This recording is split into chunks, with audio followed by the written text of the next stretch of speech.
that working? Moment it pops up, I'll link it. Oh, I think I remember seeing this one. Yep. Yeah, no, Yeah. horrible. This video's horrible. I used to watch it back like almost a year ago. Yeah. Like late 2024 or some shit. Mm-hmm. It's not horrible. It's just He's just wrong. So many things wrong with this. Dude, I know, right? Yeah, but like digital T is casual.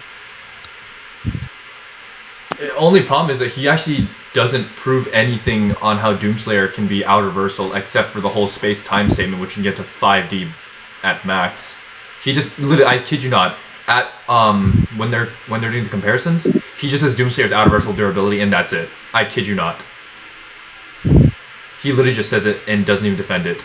Mangler was laughing his ass off when he saw it. Okay. Yeah, that's an echo. Give me a moment. Okay, get the video. Hold on. Try hovering over the video. Like, can y'all see it on Discord? No. I meant the slide bar for the video. Try hovering over it. See if he gives any scans. Okay. The only scan he gives is the space-time statement, which scales nowhere. And I'm pretty sure he does give the whole multiverse collapsing statement, or the art book thing, where that was just a simulation that... The multiverse imploding? That one, yeah. It just contradicts itself. Implosion is not even anything that special. Mm-hmm. Yep. Then we go here, imploding.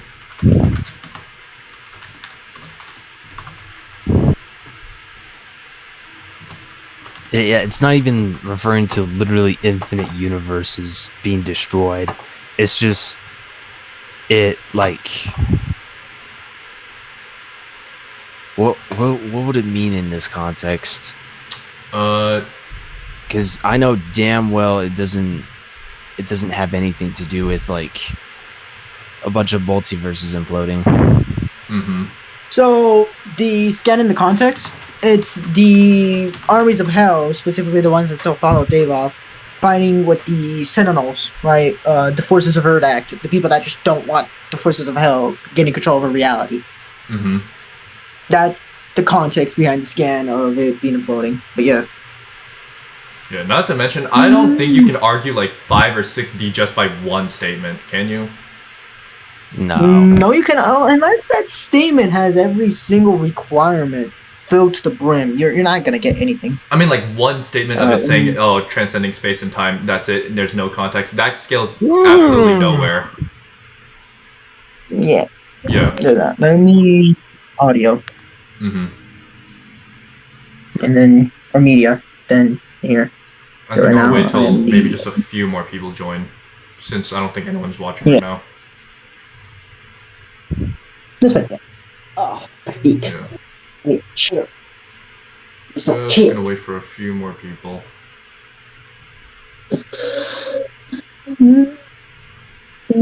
I mean, I'm in there. Let's see here.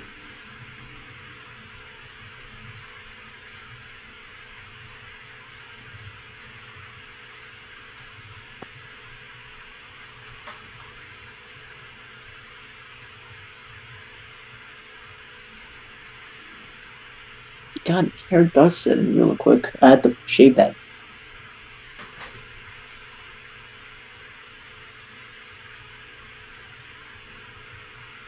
I mean, we're shooting earlier than last time, at least. Yeah, at least it's earlier. Mangler, please join. I would do anything. JQ. He's not going either. No. He would not. Mangler will never join. Too busy. He has that life. Yeah. He has employment. Employment. He has a job.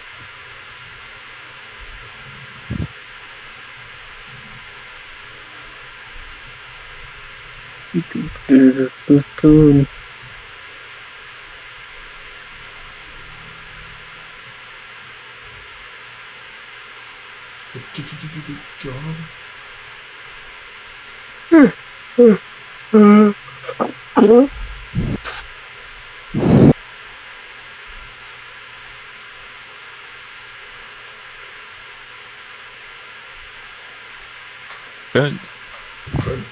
Fun.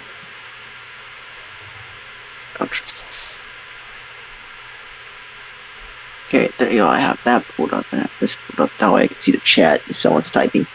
Mm-hmm. Yeah, let me get the what's it called? Let me get the stream pulled up. All right. Just so I can see what's going on in chat. Oh, you can see the comments. Yeah. For some reason, it takes a bit to load the chat in.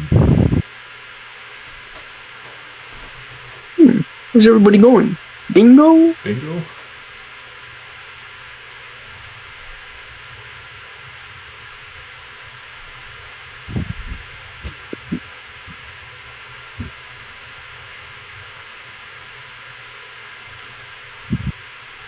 Fellowship of Musks.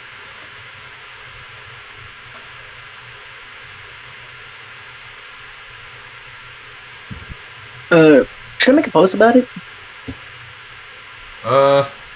Sure you can. Yeah, I'll make a post.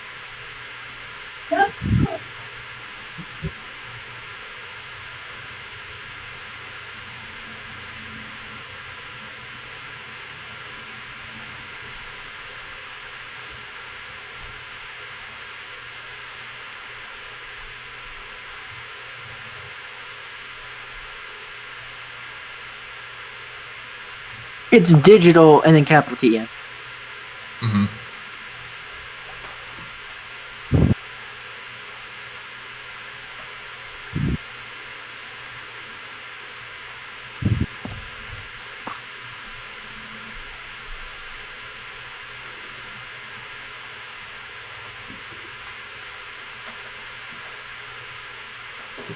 No.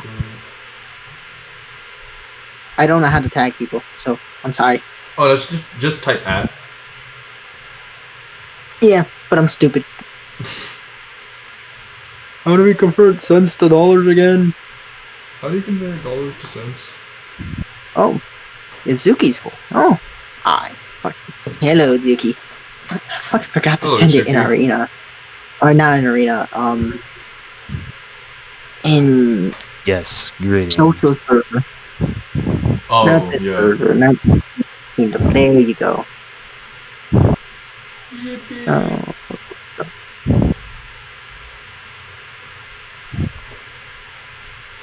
There you go. Should I send it in Knight's Court? Sure. There's a To lot more bring it- people there. Honestly, because I at the very least want a lot of people in. Yeah. And I'll just share it into Should I Kai server add because here? why not? You know what? I'll do Ash here. It's fine. Genuinely doesn't bother me. People are gonna be butthurt about that. If people want to cry about Doomslayer being city block level in Knight's Court, let them cry about it. No, I don't care about that. That I can defend all day, every day. Oh. What I'm saying is like the at here. That's like if they're gonna complain about that, I don't care. Oh. Honestly, just do. Aren't you a mod there? I am. Or like Yeah, I'm just a do it. higher You can role do whatever there. the fuck you want. Okay, alright, yeah, I'm Homeland, definitely. Yeah. Anyways. Oh yeah, Mangler Take doesn't. more Oh wait, Mangler does not do it. Never mind. Mangler does not do it. I do it just Mangler's because the like, only one who puts his stuff in streams. so I still scroll up. Yeah, It's still all just streaming. Mangler. Yeah. Don't copyright this man. No, I got a copyright on my.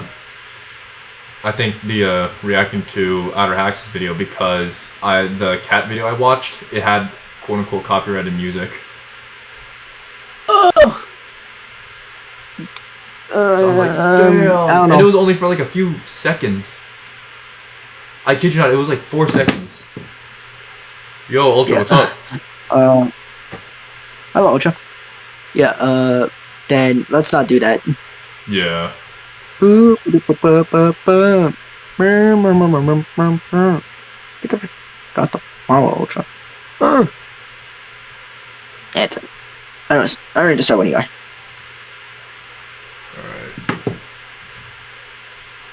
Alright. 7 viewers. Yeah, that's good enough. Alright, I'm gonna start it now. In a clash When it's of small, it's legends, small. Dante and Vergil face off against the one being even demons dread, the doomslayer, where the line between hell and devastation blurs. In this ultimate showdown, the forces of hell have never He's seen in the anything chat. like this.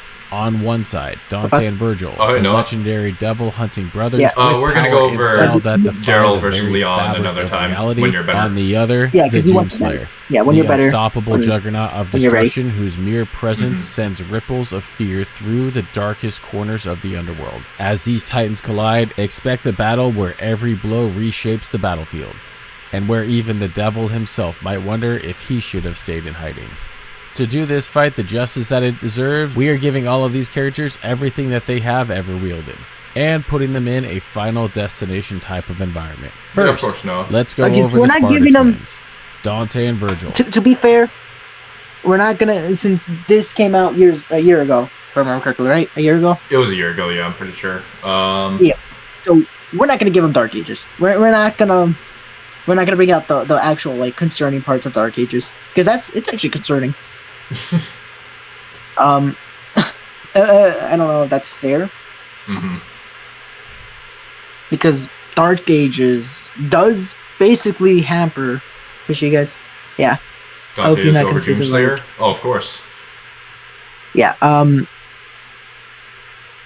Because Dark Ages makes it perfectly clear that like the people that want to say this guy like him and Kratos like he'll come back from death. No. They make it They perfectly cannot. clear, like stuff that's grassy green. Yeah, they make it perfectly clear, like that's someone that's immortal by his own standard. Like realistically, he's stuck in hell. Like he can't come back. So like we're not gonna mention that. We're gonna give it the benefit of the doubt because this was a year ago. Mm-hmm. Yeah, but there's still been nothing that can say there's nothing that's been said that Doomslayer can just come back from death. No, but it was the assumption on part of that he can go freely in and out of hell.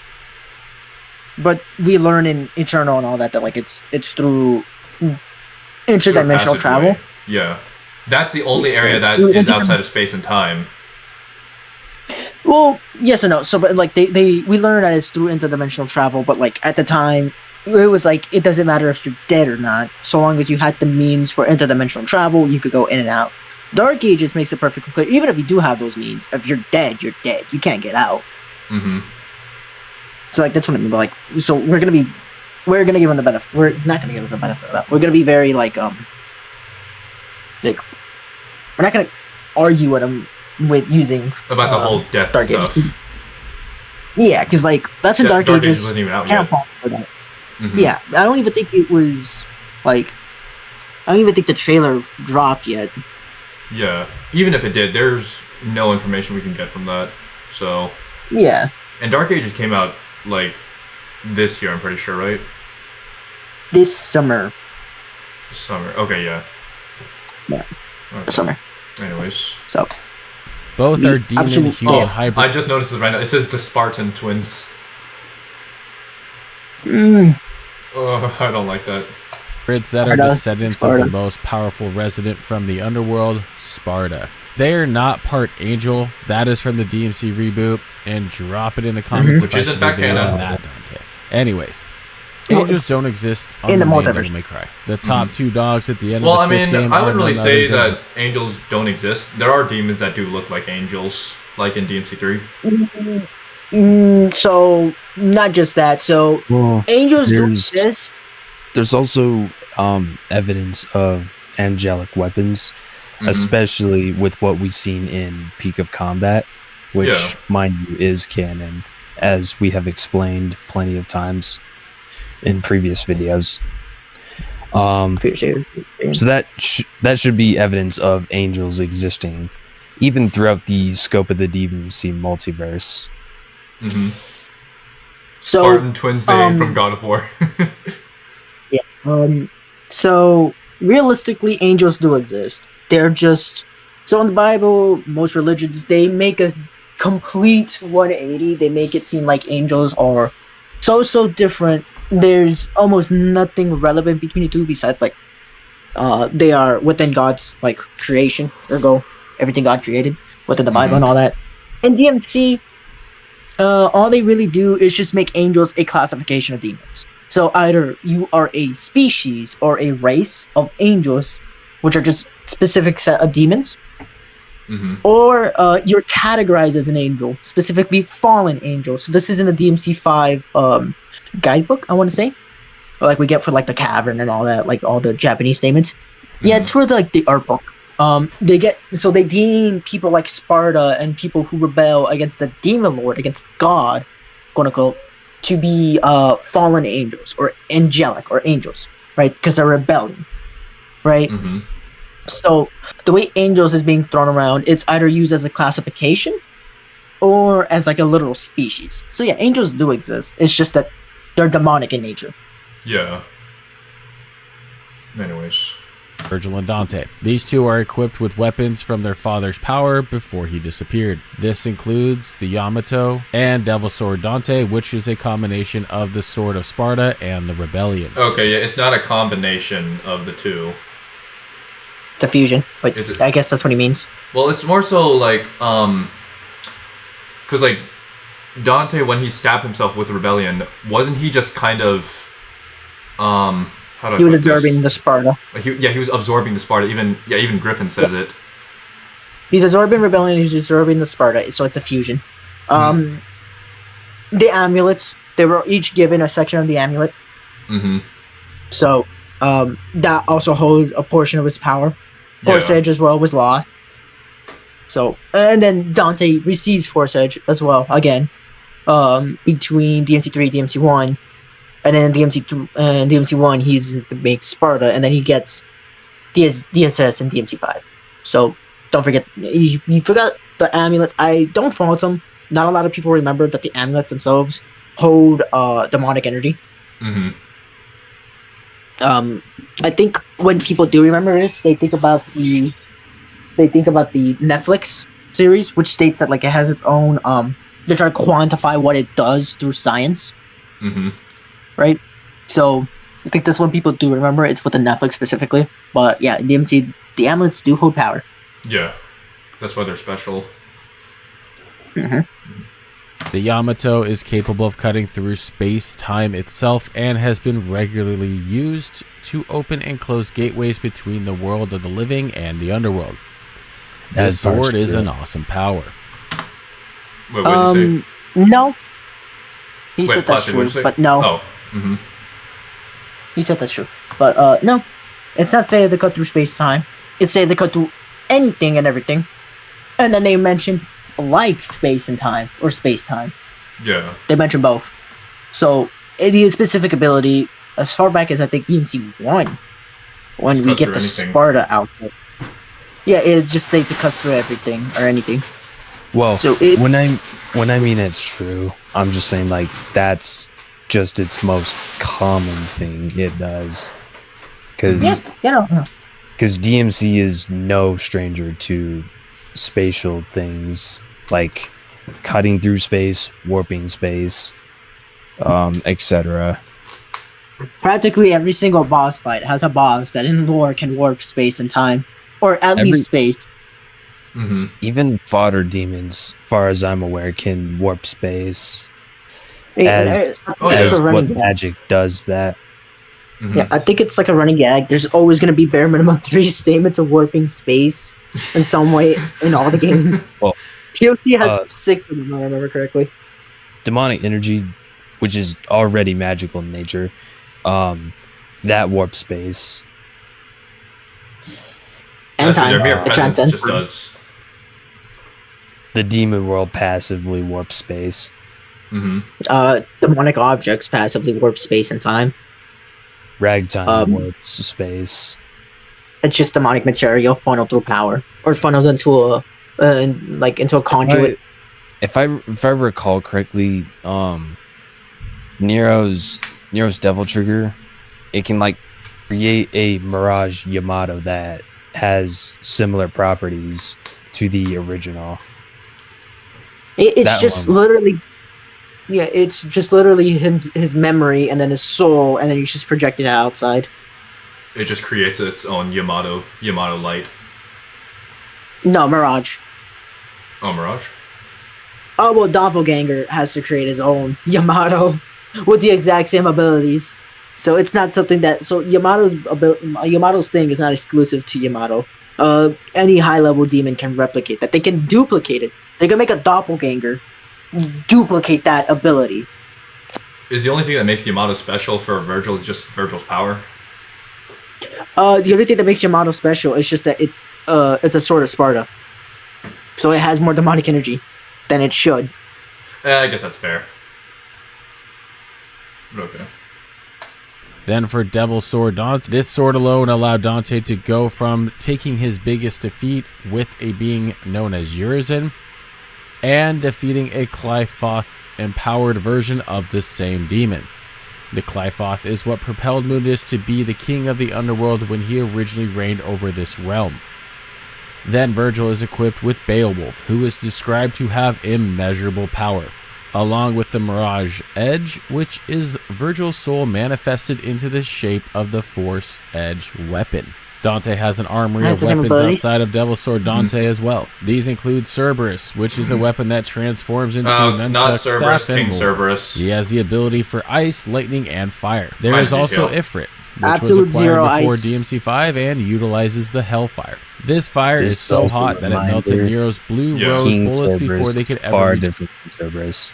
Yeah, King Cerberus is like everything but better with regular Cerberus. So, assuming King Cerberus is the bare minimum, a relative tier to the Frost, his eyes should be bare minimum absolute zero. If you want to say he's a higher tier, then...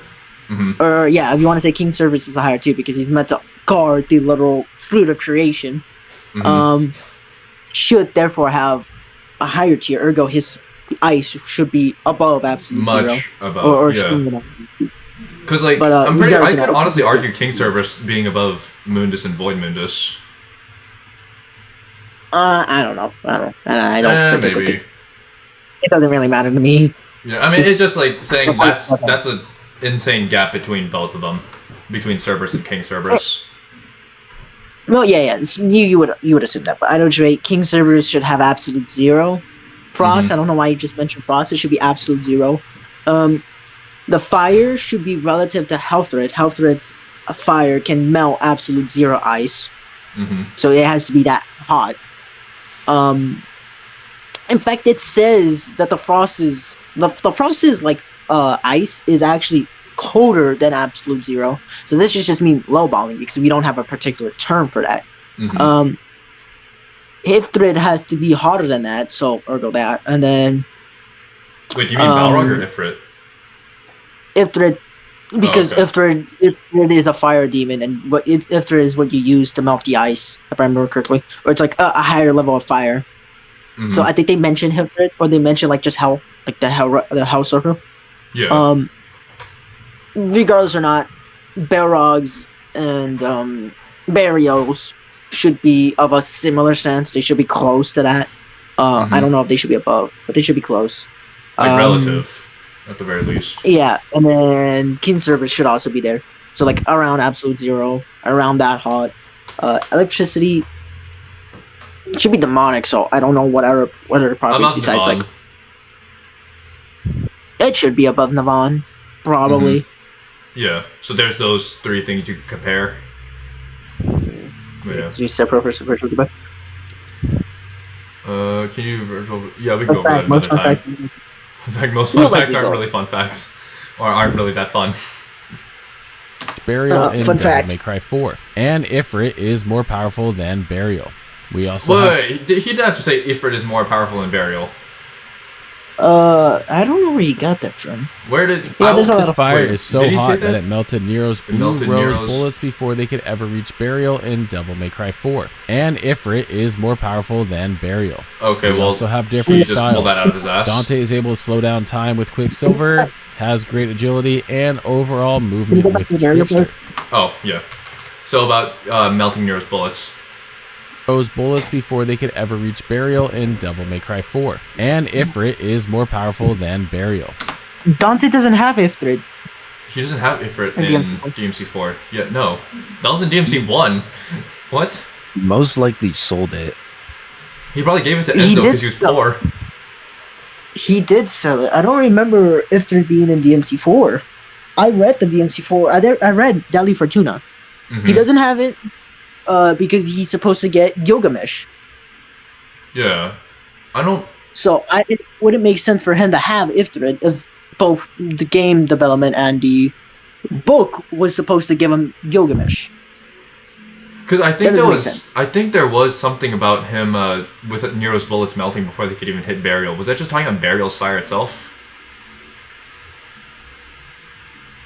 Because I actually don't remember fully. Yeah, I think he's talking about Burial. Just Burial's fire in general, yeah. Yeah, I think he's talking about Burial, or he's talking about some other demon. Likely, no, there's no way he's talking about the Savior. No, the 'Cause Savior Nero isn't known doesn't- for fire or anything. No, with the laser beam. But even then, I don't think, like, Nero fights the Savior and it throws a laser beam at him. I think it Yeah, only does no. that with Dante. I think you Oh, got it mixed up with Balrog. Balrog. Oh. Yeah, okay, then yeah, that makes sense. Yes, it's Balrog. Mm-hmm. I was trying to remember D4. So I don't know why he would assume Ifrit, who at most is a Hell Lord at the time, would be superior to Burial, who was the current Hell Lord over the Hell Domain. Like anything that is Hellfire related, he has dominion over. He was the strongest at that time. Mm-hmm. So don't know where and why he would assume that. That's just not accurate. Why would he doesn't even source it of how Ifrit is stronger than Burial. Because Ifrit only shows up in DMC 1, we do have some statements for different, like, the Fist of Salvation and all that in POC, but that's different. Yeah. So, like, again, I don't know where you got that from. That's why. Mm-hmm. You mentioned Nero's bullets, it's like, I don't remember Dante or Nero ever fighting Helthred.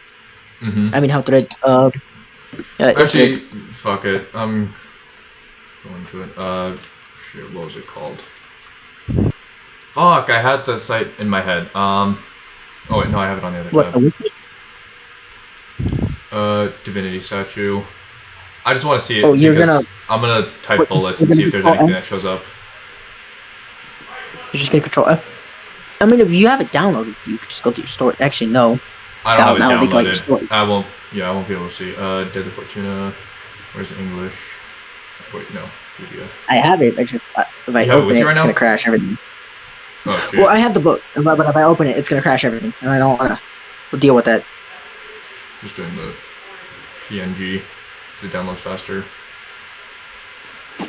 Alright, let me see right here. I'm pretty sure that would be in Fortune 1.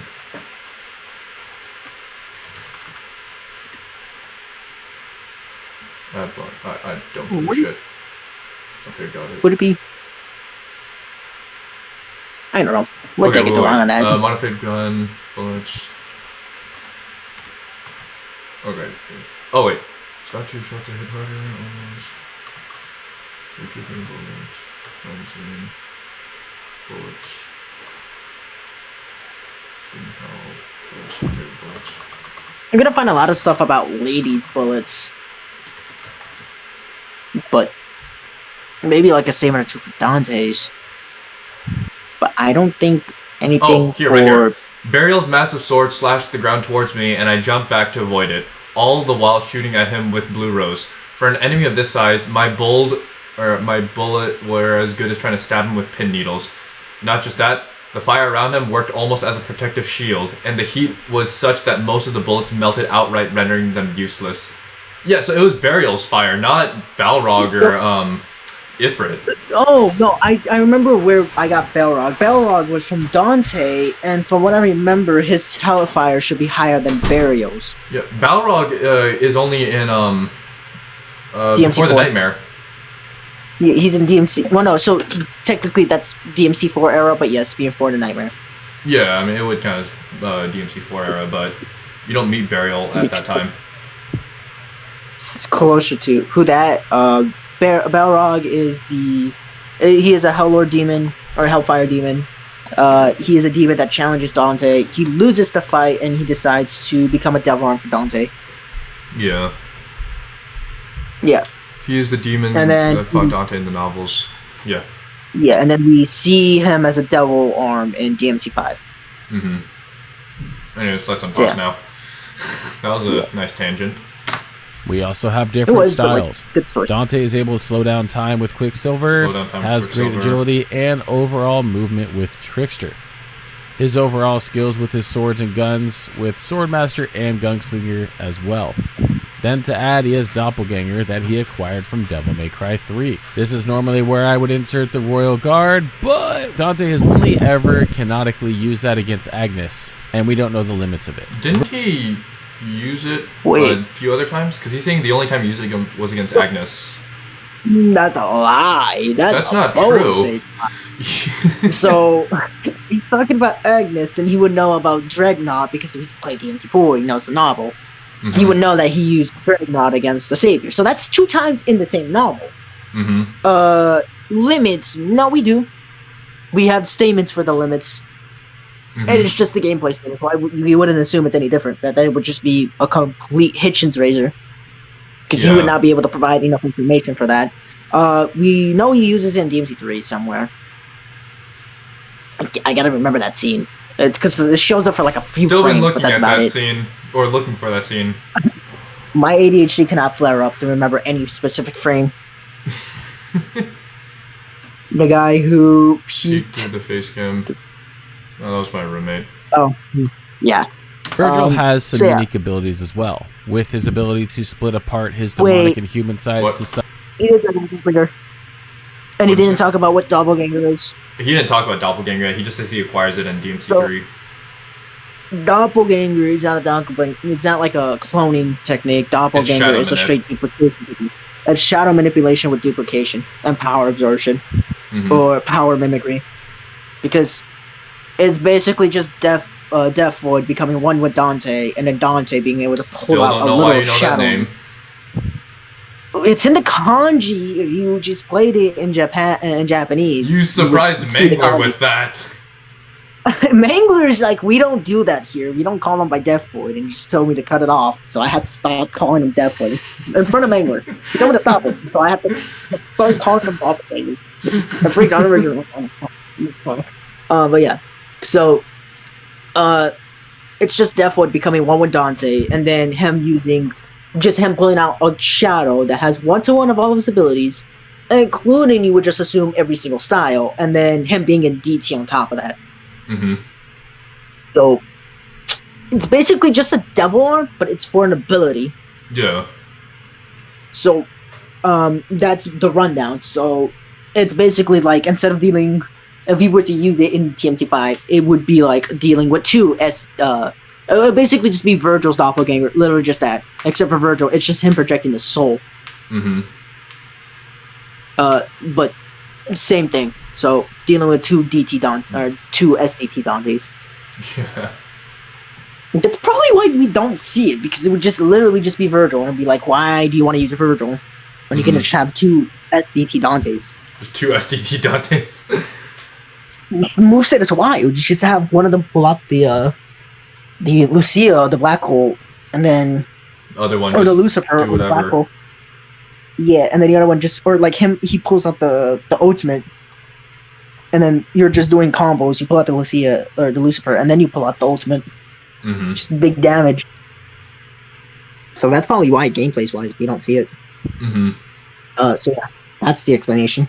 Talk about Vergil's special abilities. Yeah. Summon Nightmare, V, Griffin, and Shadow. Then Vergil can do his own doppelganger as well, which is his original Nello Angelo form from the original Devil May Cry game. Doppelganger? Then of course, Nello Angelo? no. What? What? Oh, What is he saying? That is I just remember. not true. at all. Nello Angelo is not a doppelganger. No. Nello- I remember. It's because when we first meet Nello Angelo in the mirror, there's two Nello Angelos. He mimics Dante, and then he becomes Nello Angelo. So he has mimicry. Yeah, but it's not He, a clone. Mimic Dante, then comes out. And then, I think there's, one in the mirror, and then he comes out of it. Yeah. If I remember the scene correctly. But either which way. Yeah. He mimics Dante, he was literally one-to-one to Dante, and then he just pops out, and then he just ass-hands Dante out of the room.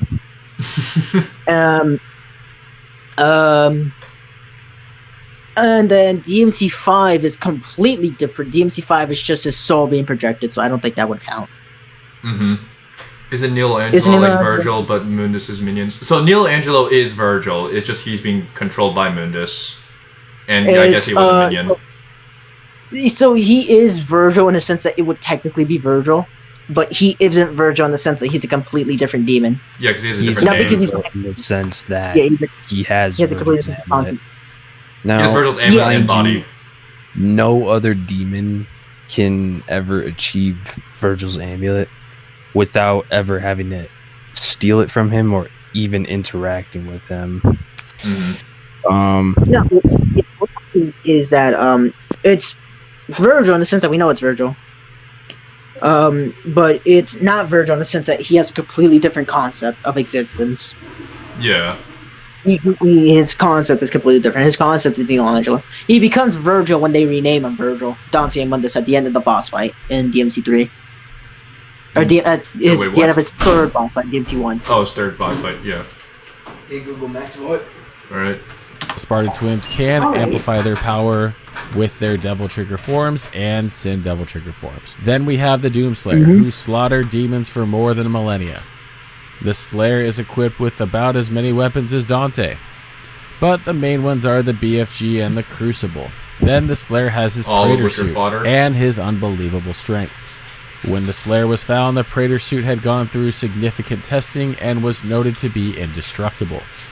The Praetor suit also allows... No, he was not indestructible. It's indestructible in the sense of the scientists here, they were testing weapons on them, and with their military machinery and stuff, through what they could do to it, it was indestructible. Or to them, it was indestructible. So from what they were testing it on. Really? That's wrong for several reasons. The only... That was what Mangler said. I'm pretty sure. No. Well, Mangler then said something different because they quote. The exact quote was that. Yeah, the exact. Go ahead. Sorry, you go ahead.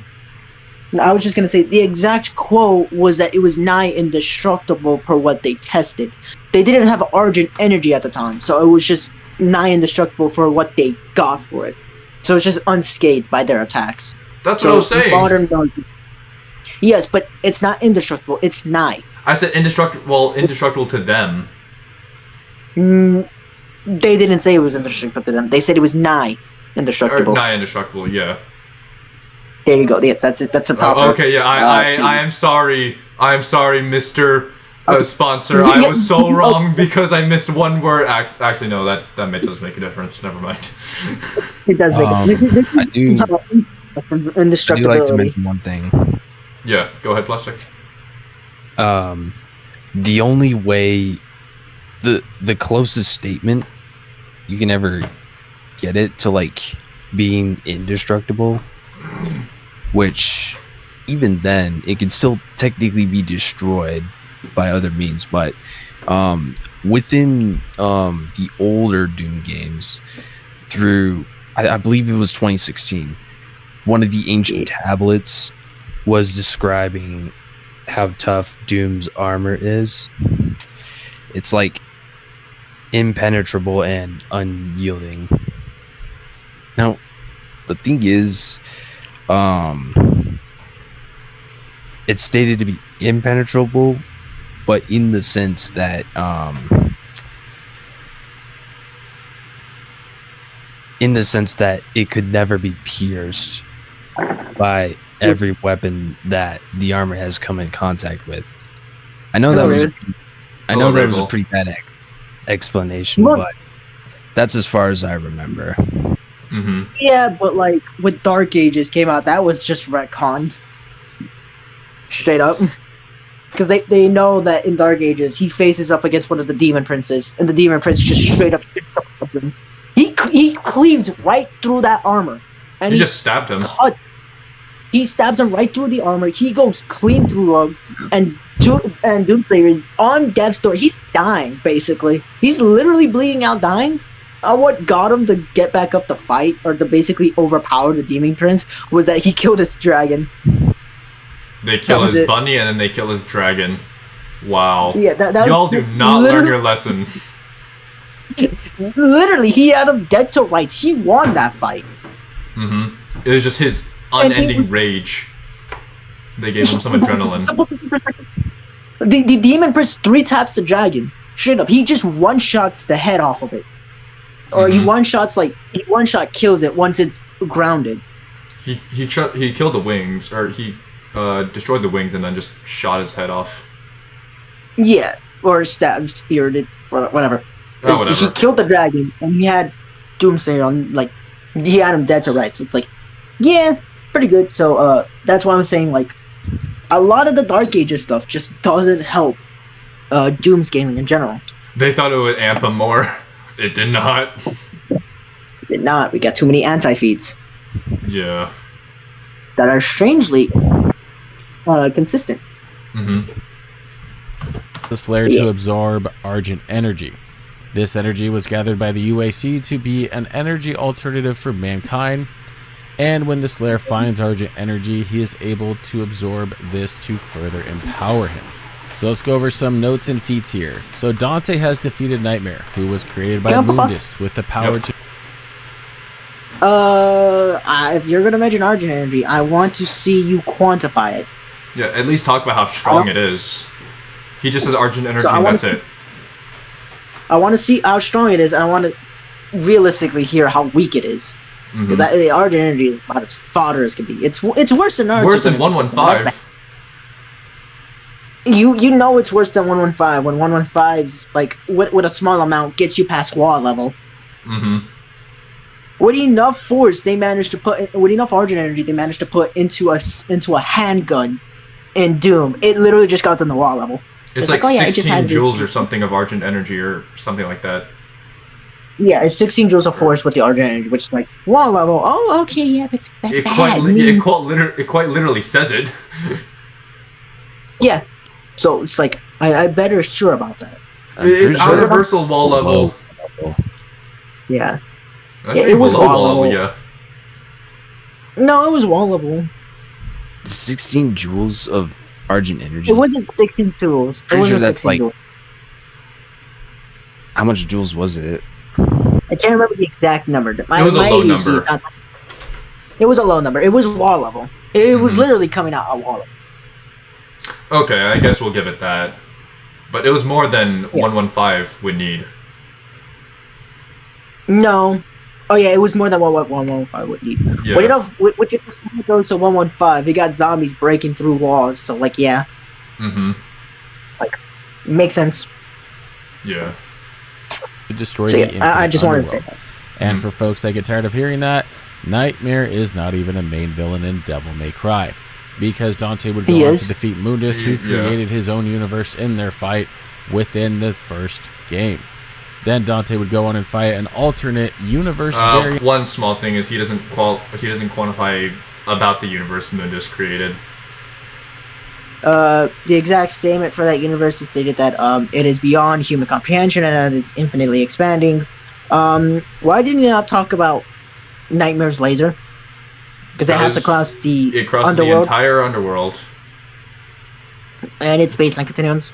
Which would be like infinite immeasurable. Yeah, immeasurable speed. Mm-hmm.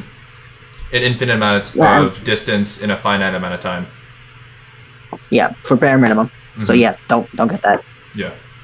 Of Mundus, who became one with the underworld itself. And Dante would defeat this more became powerful one with the version of underworld Mundus itself? in his base form. Okay, no, he did not defeat Mundus in his base form. The version of Mundus he beat, was an already damaged Mundus, and he had Trish's power. Not to mention, he needed Sparta's power to even get him to that point to begin with. He's talking about Nova 2. Are you sure he's talking about Void Mundus or DMC 1? Because the scene he's showing right now is DMC 1 when he beat him. He's gonna have a scene of Void Mundus. He's talking about Novel 2 Mundus. Or Novel 2 Mundus? You sure? Yeah, he's talking about Novel 2. Yeah, you just rewind it. Their question. Mundus, who became one with the underworld itself. And Dante would defeat this more powerful version of Mundus in his base form. Okay, I guess he's talking about Void Mundus in that point. Yes. No, it's not more powerful. He just has better physiology. Better hacks, that's it. I wouldn't say better hacks. He just has a better physiology, just in general. But it's just harder to kill him. Not in the durable or in like the physical sense. It's just harder to interact with him. I guess. Because like, Void Mundus isn't really that much different than Mundus. They're still the same tier. Mm-hmm. It's not like a massive jump. Yeah, like, okay, you could say like he's stronger, sure, but like you're not gonna get a higher tier out of it. Yeah. Yeah. They have the exact same feats. Mm-hmm. Exact same. Yeah. So yes. Then Dante would fight Argosax, whose very existence would impact time within the world of the living, and this demon would also be defeated in Dante's base form. Not in base form. He needed Majin Trigger. It was not Dante one-shot him. He didn't need Majin Trigger. He was begging Speed, telling him, "Give me Majin Trigger. I need it." That's the same thing. He needed Majin Trigger. He was begging. It's the same thing. He needed it. He wouldn't have been able to defeat Argosax without it. No, that implies that like he casually needed it. Oh this man desperately needed it. I am so close to just closing the VC. It's just gonna be me and Plastic in here.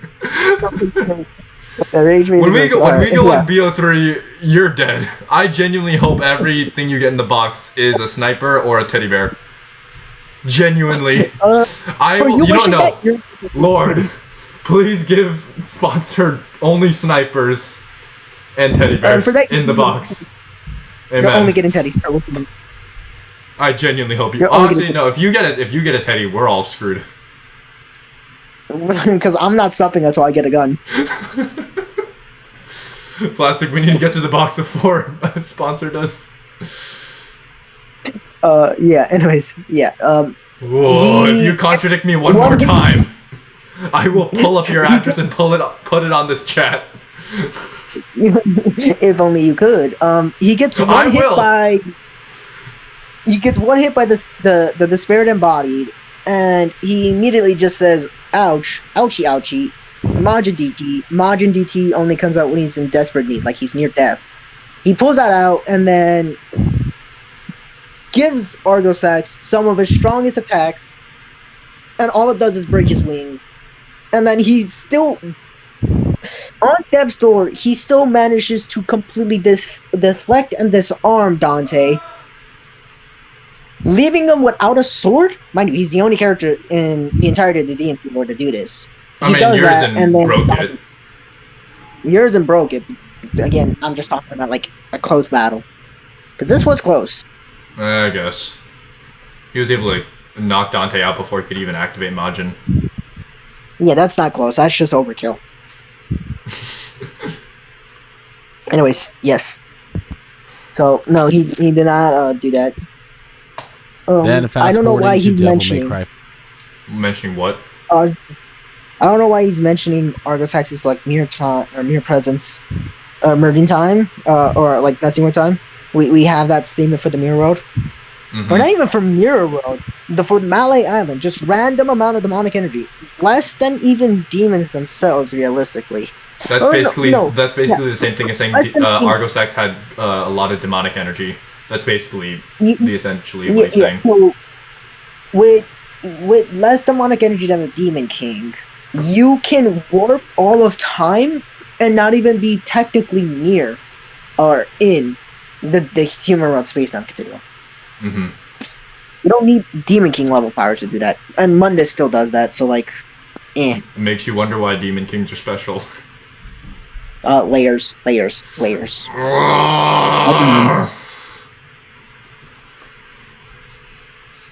Five, Dante would face off against Urizen, be defeated for the first time, unlock. Being defeated for the first time? No. He has taken multiple L's in the entire series. He lost to Vergil twice. Was going to lose to Arkham. Managed to beat Vergil somehow. Lost to Michelangelo. Tied Michelangelo. Beat Michelangelo. Got one shot by Mundus. Went back in. Managed to beat Mundus. And was almost going lost to Argosax. Almost lost to Argosax, yeah. Oh yeah. Forgot to mention. Lost to Chen. Was all on the verge of losing to Chen. Mm-hmm. Yeah, he actually technically lost to Chen because he got off guarded by Chen. Did you really? Did he really lose to him though? He didn't really lose to him, but he got caught off guard. He managed to get sent into the alternate universe. Well, yeah, when the beast had plunged into the gel. Yeah, so that's what he lost. But so removing that, he almost lost to Chen. He almost lost to Argosax. Needed to evade Boy Mundus hit. Yeah, he got one-shotted by Mundus. Was going to stalemate die with Mundus at the end of the MC1. What else? I'm missing something. I guess DMC4 when he first fought Nero. Yeah. Does that really count? First fought Nero. He was holding back. Lost. He was holding back, but Nero was still able to force him into Devil Trigger. Yeah. So he has the power to do that. I mean, and to be fair, he was underestimating him.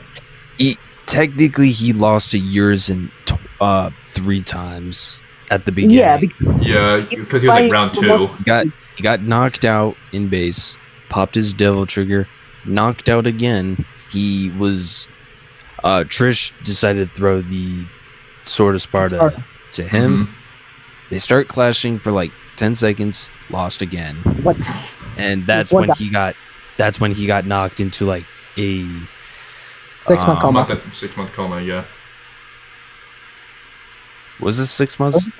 I thought it was. No, it was not 6 months.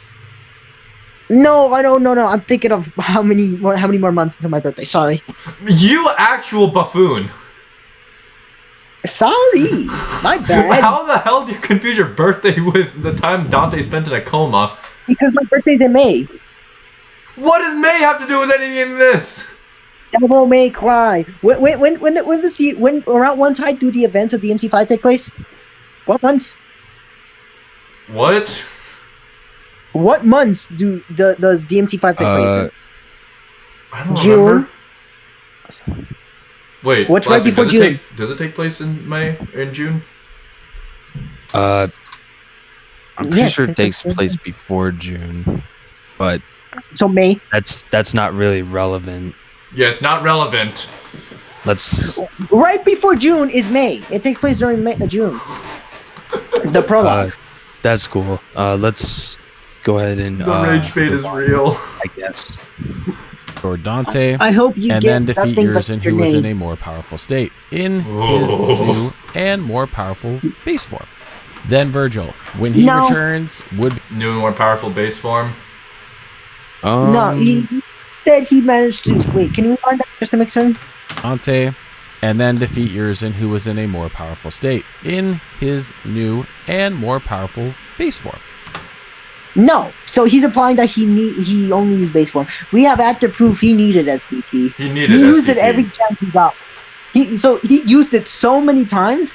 That's the literal reason why he's tired at the end of the fight. Yeah, which is why Vergil said heal your wounds. If it was no diff, then he would have been able to fight Vergil then and there. Not no diff, like a Void Menace situation. He's making it out to seem like it's like an actual Void Menace situation. No. I mean like because people say Dante in base form no diff Clyfod Urizen. No, I know that, but like the way he's making it out is like he got exhausted finding Urizen in his much stronger base form. No. Oh. He literally goes into the boss fight with SDT in Unawakened, and he literally uses it for the duration of the fight. What makes you think he's not going to use it against Awakened Urizen? Yeah. That doesn't make sense, but whatever. He needs SDT. He uses it every chance he gets. That's why he's tired. Mm-hmm. So, yeah. Well, actually, that makes me wonder. Base Dante and base Vergil should be above that version of Urizen, correct? Which one? When they fight. On top of the Clifod. Awaken? Did I say Neuro? Like, stronger? No, because you said, base Vergil, after he gets awakened, or after Urizen and V combined, he should be stronger than Urizen, correct? He means by the end of the series. Yes, by the end of the series. I'm aware. I'm saying Awakened Urizen. Or which Urizen? Awakened Clifod Urizen. It's just Awakened Urizen. Clifod Urizen is when he's on the Clifod. Awakened Urizen, yes. Yes, he should be. He should be. Okay, and Dante still needed SDT to beat him. Yeah, but like that's also like he was getting tired. Like he does get stronger. So like what I mean by he's stronger, it's like he's not that much stronger. He's not that much stronger. In his entirety. He's not like 5 tapping that Urizen. It's like he's gonna go all out and then be able to fight him, but like not by much. So Vergil would need SDT to beat Awakened Urizen. I don't know, SDT, maybe DT. Does Vergil even use DT in DMC5 ever? No. Okay, it's just SDT and that's it. Yeah, it's SDT and then Doppelganger. He does have DT. Because we got the concept out for it. Well, yeah, he still has DT. It's just he never uses it. Yeah, so like, I don't know if he needs SDT, but with SDT, they should both be stronger than that Urizen. Well, yeah. So, anyways. Likely there. Anyway, then Vergil, when he returns, would be on equal ground with Dante at the end of Devil May Cry 5, to the point that they are always going back and forth on who is ahead in their fights. All of this is to say that Vergil and Dante are even, and with their doppelganger abilities can look at having up to 4 Sons of Sparta. Then for speed, there is Pluto, who was the Demon King before Mudis, and is capable of traveling anywhere in the infinite underworld instantly because... What? I couldn't hear him. Even, and with their doppelganger abilities can look at having up to 4 Sons of Sparta. Then for speed, there is Pluto, who was the Demon King before Mudis, and is capable of traveling anywhere in the infinite underworld instantly because of his sheer speed. Okay, is that what you needed here? Yeah, okay, let's hear him out where he says that speed tier is, but let's just hear him out.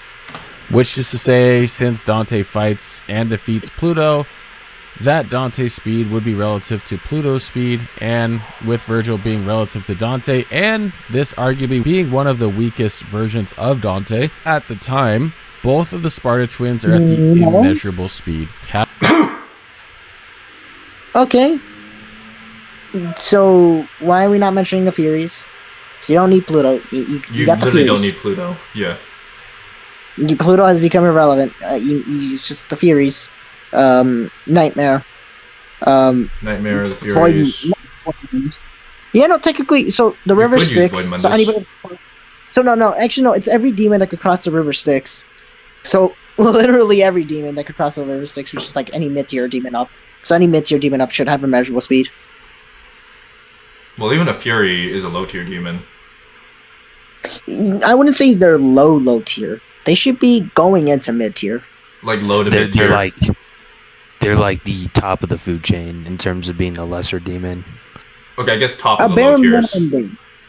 Top of the low tiers going into mid-tiers. Mm-hmm. That's why. Alright. So because they're drastically faster than every other demon in the game. Mm-hmm. Like, or at least they're presented that way. They're presented to be faster than most of the ordinary demons. Yeah. Every other demon should have... Just like fodder demons?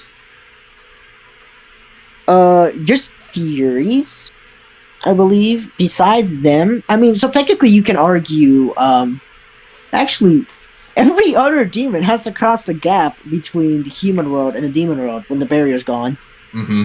So what makes the Fury special? That they're faster than ordinary immeasurable speed beings. At least they're presented that way, somewhat-ish. They can break the time barrier using their sheer speed. Yeah, So- they're not blip. Hold on. Give me a second to pull up this statement. For the Fury, I remember like the top of my head.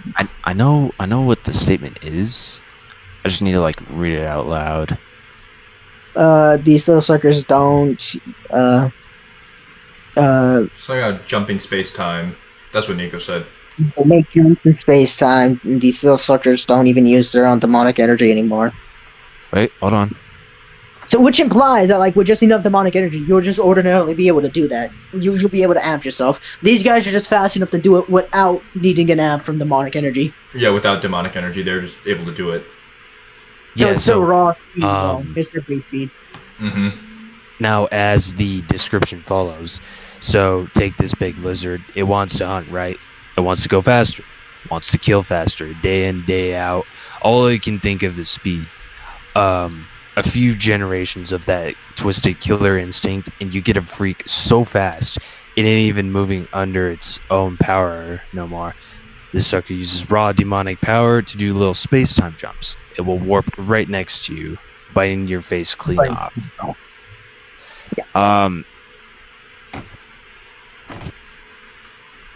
That should be it. Yeah, that should be But it. he could literally break the time barrier by moving so fast without the aid of demonic energy, Which should be the raw speed alone at this point. which Yeah. already scales to his physicals alone.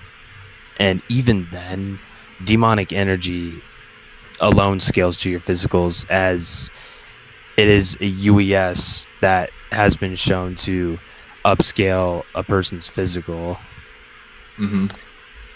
In a sense that they become stronger the more they start to transform progressively. Yeah. Alright, anyways. They Anyway. can also channel different amounts of demonic energy throughout different parts of their body to reinforce it, as what we have shown in the DMC4 Fortune novel. When Dante was fighting Angus, if I remember correctly. Yeah. Anyways. Category. Anyways. Then for the Slayer, Vega would perform analysis of the dimensional abnormalities, which resulted in a rewind. multiverse imploding at the Oh, he's giving the multiverse imploding statement.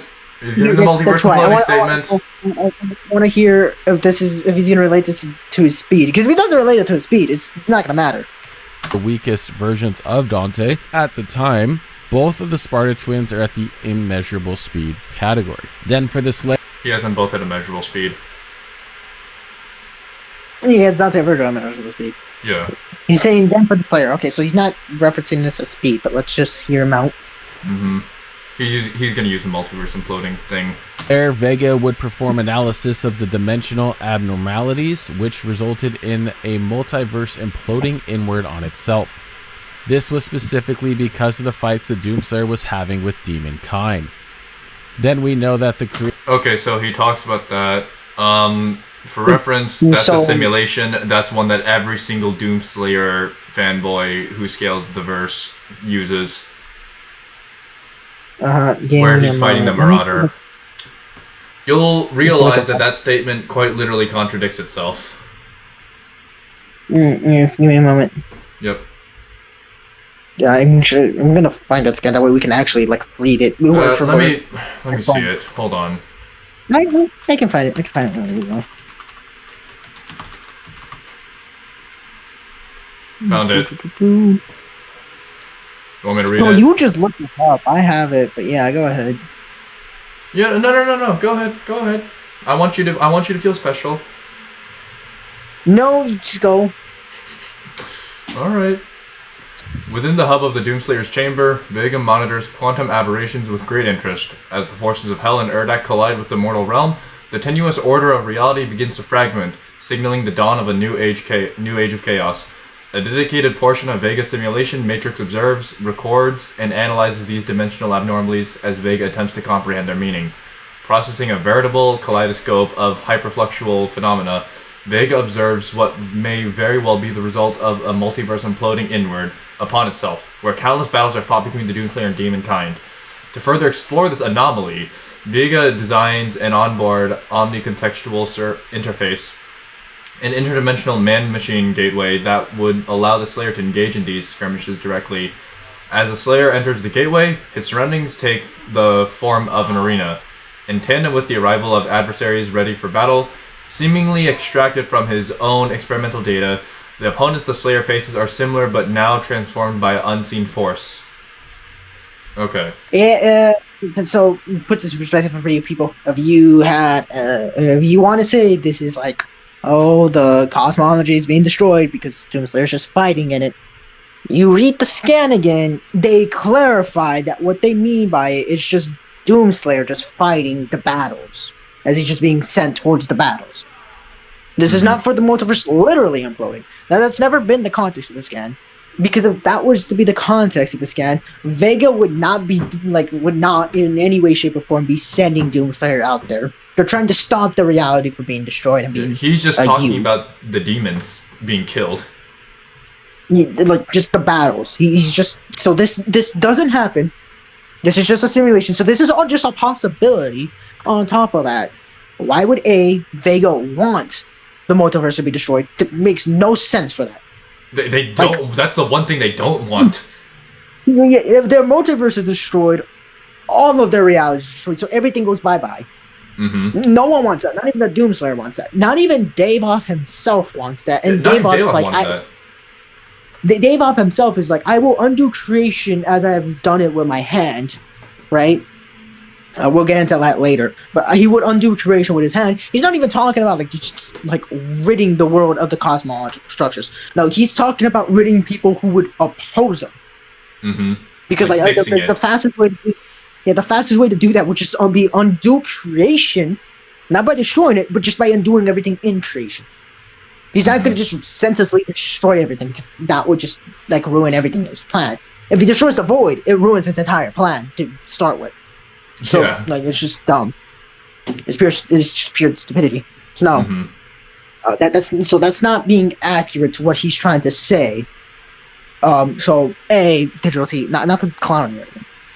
No, yes to clown on you. Yes to clown on you. No, I'm not like you. Mm-hmm. We are not the same. We're gonna read that. Read it differently.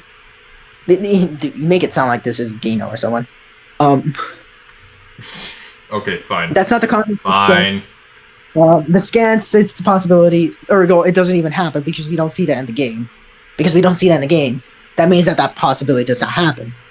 Mm-hmm. So yeah, it doesn't even say the multiverse is exploding. It just says it's imploding upon itself. Yeah, so they're taking implode in the literal sense, and they're not aligning the contexts. But yeah.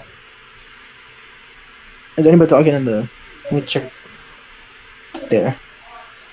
Yeah, okay. Okay, Plastic, do you have anything to say? Nah, we can move on. Alright, he's gonna talk about Davoth now. Because of the fights the Doomslayer was having with Demonkind. Then we know that the creator of the cosmology is Davoth, who created Urdak and Jakad.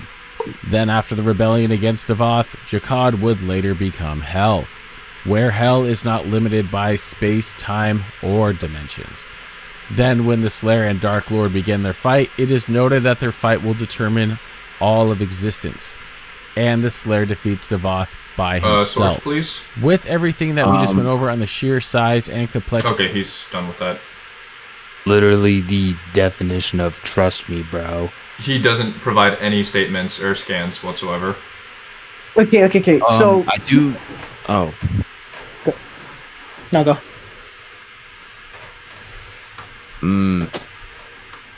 Right.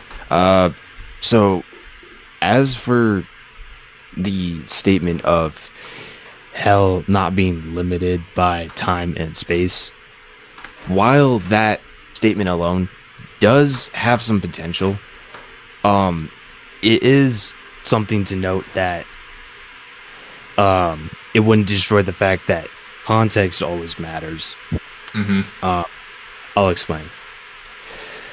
So, when it mentions time and space not being limited, or dimension not being limited to hell, it mostly just means that hell itself is not directly connected to conventional space-time. It can also mean people do not age in hell. Mm-hmm. Hell itself has no physical limit to its size. And so on and so forth. Mm-hmm. Yeah.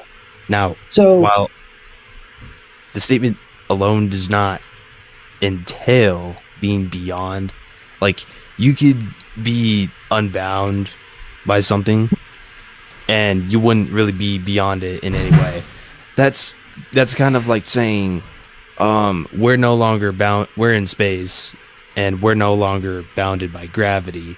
That means we are now beyond gravity, Exactly. which wouldn't really be the case. Mm-hmm. Yeah. Sponsor, you have something to say? Yeah, so as Plastic said, like basically, being unbounded by something does not make you truly superior. Another thing, that could just mean by like how massive hell is, but we need its direct size comparison. We need to compare it to places like Urdak, places like the dimensions Earth reside in, so on and so forth. We need places like that, the auditorium and all that. We need direct references to how big it is in relationship to those. Secondly, that's not how any dimensions work in any wiki. Yeah, For that, you need to have a direct confirmation that your volume is at least infinitely greater, or even more than that, to even begin to say your dimension is truly superior. Like you're in that dimension, you can destroy it. You have an infinitely greater amount of power. Mm-hmm. To maybe get a higher tier. You need to have direct statements that say like, oh, this dimension is higher and this dimension is lower. And then you need to compare the properties. You need to say that the higher dimension, the properties in it are like so superior to the dimension of the lower one. That's not how the way it works. Yeah, no. Argent energy is literally just taking properties of both hell and properties in a lower dimension like Earth, and taking them into account. You create Argent energy, and you refine it. You take it through a process. You create Argent energy. When we get direct outputs, like direct quantifiable outputs, that's why I was saying like he's going to talk about it. He needs to talk about Argent energy. Which he does not do. We get if you were to apply that to a weapon like the pistol, we get it to wall level. It's not truly superior. You barely get wall level. When Doomslayer absorbs Argent energy, he doesn't get that much stronger. Literally, we don't even know by how much it gets stronger. It's unquantifiable. And when it is quantifiable, it just hurts this. So that's just not the way you argue for like a multiverse. Yeah. This is exactly just what debunks and some other death battle or other battle content creators do. They say something that this particular awesome character did, but doesn't provide any proof scans or at least something spot on. Yeah. They'll say, oh, this was really cool, and then they'll never quantify, okay, well, how strong does it make them, or how does it amp them? Also, hello, my boy. This isn't Death Battle, this is Digital T's video on specifically Dante versus Vergil. Or not Dante, Dante and Vergil versus... Yeah, he's doing both of them at once, fighting Doomslayer. Yeah, so... He didn't even talk about the DMC universe. He just talked about like they could destroy universes in DMC. So he doesn't even talk about demonic energy. He talks about he mentions Argent energy, but doesn't even mention demonic energy. Yeah, Purple Edits has arrived. Hello, Purple. He didn't talk about the dimensions. He didn't talk about the multiverse or anything like that. So like, it feels like he did the bare minimum amount of research, and I don't mean to do this to be like rude to him. Because, like, I'm in his server, I know he's a chill guy and all that. It's just, like, the research just doesn't feel complete. Yeah. Then again, this is a short-styled video. Okay, well, maybe talk about Death Battle at some point, too, since they are inaccurate. Yeah, we've already talked about Death Battle. We're gonna talk about it more in the future. We could do a letter like video, but maybe after this one. We'll do it after this one now. Probably maybe either Dante and Bayonetta or Virgil and Sephiroth. Yeah, probably. So yeah, I remember doing a really ridiculous edit of Doomslayer versus Dante and Virgil, for which I still hate myself. No, don't blame yourself for that. I used to think Doomslayer was above because of the whole beyond dimensions statement. Mind you, I was probably the worst scaler on this planet at some when I was scaling for a bit. Me? Never. Could never be that bad. Oh, shut up. Just goated. Never lost a debate. Never checked my win-loss ratio. 2D versus 3D. 2D versus 3D, sponsor. You wouldn't even be able to make it to the door of that debate. Don't get me started. I am aware of that, but you still lost. The silence speaks for itself. Yeah. Anyways. Of the cosmology within Doom, the Slayer is above all of it. Now that we are refreshed on these folks, how would a fight between the Sparta twins and the Slayer go? So I guess that's it. That's all he talks about. He barely gives anything. I was hoping you were going to talk about it. So Davoth does not create the multiverse. Davoth does not create the multiverse on his own. So put this in perspective, folks. Hell is infinite, and like all these dimensions are infinite, but the amount of dimensions there are is finite. Doomslayer is cool and is very powerful, but I wouldn't say he's very powerful, but he is pretty strong for his game. Stronger than Homelander. He's relatively powerful for his own tier. He's got good weaponry, good stamina, good experience, good. Possibly battle IQ, even. He had good hacks. It's just that his hacks are weak in the sense that, like, you would think they wouldn't affect people, but not a lot of people have resistances to his hacks. Well, I wouldn't necessarily say they're weak. More so, they're just limited to his weaponry.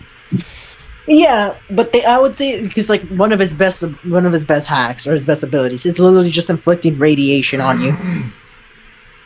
Mm-hmm. And it's because a lot of people are resistant to radiation. Yeah. Like it's like something that plagues it. Like I would argue radiation can affect Dante. You just give him cancer or something. You give him cancer. Dante would just instant regen from the cancer, but it's like he could give him cancer. Not that it would Dante, like, this cancer is pretty strong. Yeah. So. Davoth did not create the multiverse. What? So when we read the Book of the Sephirs, how do you pronounce them? Seraphims, or Book of the Seraphs. Seraphs. Yeah. When we read the Book of the Seraphs, it is explained there, basically in part 10, that the Seraphs finally revealed. Oh yeah, like you know how we talk about the void and with the void this and void that. They're engines of creation. You remember how we mentioned the engines that reside on the other side of reality? That pierce the void, or pierce through reality from the void. Yes. Yeah, and what isn't that like? Yeah, that's not a metaphor. These are like literal engines of creation, and it's explained as you read along that the way Davoth created the cosmology was through the engines of creation. He literally needed the engines of creation to create it. So it is through simply that we get Davoth creating the multiverse. He does not go about it with his own power. He does not scale to it. The void. I also have the translation for the demonic tablets or whatever they're called. I can read over them if you want. Well, even Jotaro from JoJo's is enough facts. Yeah. Do you want to do that? Like go through them? The Book of the Seraphs? Oh yeah, sure. Plastic, you can read that. Let me get that one document pulled up. Mm-hmm. I hate that I know it's book 10, or it's part 10 of the Book of the Seraphs that talks about the engines of creation. It's like book 10, or it's Book of the Seraphs, part 10, part 11. Around there. Right. Come on, I get a boy. I have the image, I could get that for you. Hold on. I have. Don't worry, he has it. Yeah, so... I'm not sure which one this is from. I can probably drop the scan, but I have the translation for it, and the evidence that well, not evidence, but the explanation sponsor gives out goes as follows: whispered into existence in the first moment Urdak bloomed around the Father. The luminarium is the first place of all places. It is the holiest of all grounds. No living being can draw blood in the luminarium. Were they to do so, they would lose all access to the power of resurrection. Blood has never been spilled on its pure and holy floors, no matter what faction walks between these doors, as the luminarium is the last vestige of the Father's peace in all the corrupted realms. Under its cornerstones of the quantum engines of creation stir, the vast interdimensional structures spin in and out of existence, and they give rise to the energy needed to split essence from physical form, or to restore it. Here in the luminarium, gods are reborn. Yes. So now that's a reminder that the engines of creation are powered from the void. It's not powered from any other energy system. It's literally just powered from non-existence itself, aka again the void. Sponsored, you can continue. Yeah, I was just gonna point out that they talk about like the quantum engines creation. However, we, like, as the statement you said goes, we also do have to notice something. When it talks about it like that, it's literally saying that all of this is achieved via energy that's being outputted via the engines creation, not even just by just random energy being used from the void. It literally has to be channeled, and whatever's disputed or like this discharge is just literally capable enough of rebuilding Davov. It has enough power to bring Davov back with his life sphere. So yeah, it's literally superior to Davov.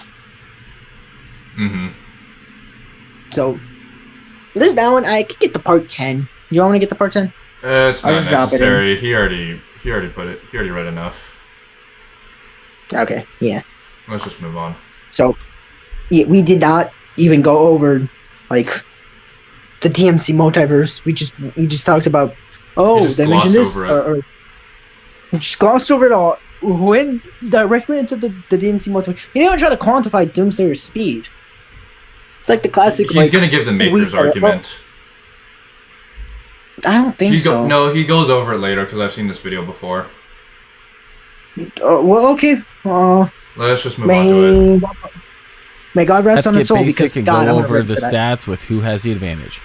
Speed, I'm going to give this to the Sparta twins. Mostly because they just have so many more visuals. Question, guys, what advantage does Doomslayer have over Dante and Vergil? Experience, and that's it. Nothing. Literally just experience. Only thing Doomslayer's got going on for him is Arsenal and experience. No, Arsenal's too generous. Just experience. Well, just experience. I mean Arsenal in terms of quantity. I guess. That's just about it. Yeah. And notes showing their speed. Yes, both are in the same category.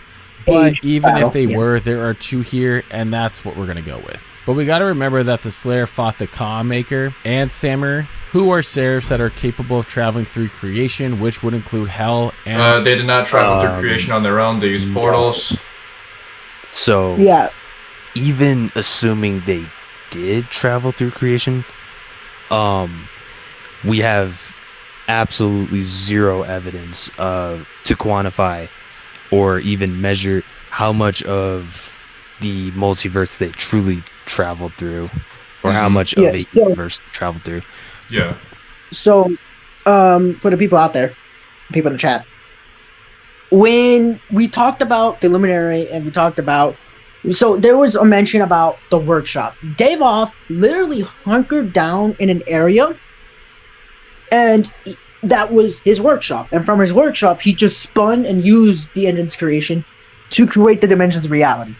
That is his workshop. That is the permanent. That is the entire what his workshop is supposed to do. So if Davov himself cannot even cross all of reality to individually, he has to stay in his workshop and he doesn't go out and supervise him. We don't even know how much of reality did they wing through. We don't. It could have just been the luminary. It could have been. We don't even know if they winged through Urdact or through Hell. It just says creation. It doesn't mention what time in creation. If it was post Davov or at the end of Davov's rule, when they winged through creation. Mm-hmm. And as Faust mentioned, effectively, when we take a look at the boss fight, they use portals. And the Con Maker literally flaps her wings and opens a portal to the other side of the area. Funny enough, it's not even in her boss fight. It's also in every cutscene involving a seraph. All the seraphs, when they go from point A to point B, that's marginally distant besides the room, they just interdimensional travel to there. They just TP there. Mm-hmm. They literally just rip a Goku, flap a wing, and leave. Or they literally just rip a Goku, move, and leave. With instant transmission. They don't do anything else. Yeah. So it's not even it's the boss fight. It's every single scene with them. Mm-hmm. And when we get the Seraphs, and in Dark Ages, I'm just mentioning this just as consistency, what we know now. In Dark Ages with the Seraphs, when they're sending in Doomslayer across the portions of reality to go fight the armies of Hell, they don't even say oh, here's the location, go run there, or here's the location, go travel there. They immediately just beam them. What's going to do? The abbreviation IDT, interdimensional travel IDT. They just IDT them across reality via energy and via basically just whatever they use via technology. They beam him across reality. He crash lands there, and then that's the day. He doesn't do anything more with it. That's the end of it. Effectively, he doesn't run anywhere. When he's crossing Hell, where souls go in Doom, when he's crossing there, he doesn't even run across it. No, he just takes a ferry from one point to another point in the finite area of Hell. Mm-hmm. So there's no real much case of they wing through creation. It's just no. Yeah. I don't know what else. They're not like the Furies who use raw speed. Or just they literally use the demonic energy system that everybody else uses that physically amps you. Mm-hmm. Yeah. Anyways, let's move on. The fact that it transcends space and time. Then for destructive capacity and attack potency, this has to go to the Slayer. He just scales so much higher than anything that Dante and Vergil combined have been able to achieve. For it. Durability. Okay, and that's it. He just scales higher. Okay, can you please show what he has that puts him over? Well, he literally just says he just shows better ones, and that's it. So he talks about Hell, he talks about its statement, but he doesn't quantify. He need to quantify something. He needs to quantify how strong Argent energy is. If you want to say that, if he knows about novel 2, he should know that Dante's not bound by his own multiverse. He's aware of the novels. If he knows the novels, he should not be bound by the multiverse. He should not be bound by the infinite amount of different timelines, different space-time continuums, and different possibilities in them. And both Chen and Mundus, DMC1, pre-DMC1, Volume 2, right? All of these characters have immediate knowledge of the multiverse and have power over it. Mm-hmm. Healththread in POC, mind you, at the time, literally is doing shenanigans with the multiverse. She's creating her own timelines out of the whim to mess with Dante and Vergil. Yeah. Doom has better AP next. Basically. Yeah, so it's he doesn't talk or quantify it. He just says, there's this scan. Quantify it. What tier would that be? Give me a valid tier. If you want to use that, then I guess it's fair game to, with the same effort and not try to quantify. I could just pull up POC Vergil statement that directly states a DMC3 or like a DMC3 era Vergil has enough power to transcend all dimensions. Like the boundary dimensions, which means the dimensional limits. Yeah, the dimensional limits, the dimensional gaps, he has the power to transcend them all. So, like, I guess it's fine. Mm-hmm. If you want to mention it, I guess it's fine. So, ergo, they're the same tier. Except DMC5 Dante, massively above that. Massively above that, yeah. Massively. It's not even a quantifier for that because it's literally based off quantifiers that are not, or multipliers that are not numerical. Mm-hmm. It is by so much it's not funny. So like I guess but he has better AP because I said so. Yeah, he's just like, I'm not doing it. Again, it's Quantum. It's just like, dude, just quantify it, please. Mm-hmm. Alright, moving on. Durability. The Slayer has to have this one. The Slayer is wielding the Praetor suit and takes on an amplified Devoth to go and defeat him unscathed. Along with the fact that before the Slayer acquired his divine power, he fought demons as a normal human for over a millennia. This alone puts the Slayer's durability in the category of outerversal. Devoth being in a mech that was meant to empower him, while his previous fights would shake the multiverse itself. We know the creator of the Doom cosmology, Devoth, and this goes beyond any limits of dimension, including space and time. Abilities. Okay. Hell no! He just said outerversal and that was it. Did not even quantify. Yeah, so we know the statement he's using, but like again, DMC POC Vergil statement. That's not how outerversal works. Secondly, Devoth's not amped. He's making it seem like Doom Eternal Devoth is above, or like Doom Eternal Devoth in his suit, in his mech suit, is above any other Devoth. No, he's below the Devoth. That's literally the reason why he's using the mech suit. Mm-hmm. Like, because he's not strong enough. If he scales to his own mech suit, why does he need it? Exactly. Yeah. You could just come down butt-ass naked and beat him like that. Yeah, if he scales above it, why would he need it? Secondly, again, that's the Predator suit. It's stated to be not invincible. Why are we not talking about Dante being... Why is he not talking about Dante being able to literally cut through beings that are impenetrable and invincible? He has the invincible star. He can cut through Nightmare, which is stated to be invincible. Vergil can literally cut through anything. Nightmare, yeah. Not only that, but he could physically harm him as well. Mm-hmm. Yeah, it's like he has experience like negating that. Like, why are we just completely forgetting that? He talked about Nightmare, so he should know that like the literal endgame statements for Nightmare say that like his armor is impenetrable, he's invincible. Mm-hmm. Like, and Dante can harm him. RE6 Leon. Yeah, RE6 Leon literally has a singular statement that would just neg Doomslayer's entire armor. Yeah, Doomslayer doesn't even get past RE2 Leon. No. Like literally, there are statements in RE6 that literally give practically everybody the ability to penetrate indestructible beings. Mm-hmm. Like.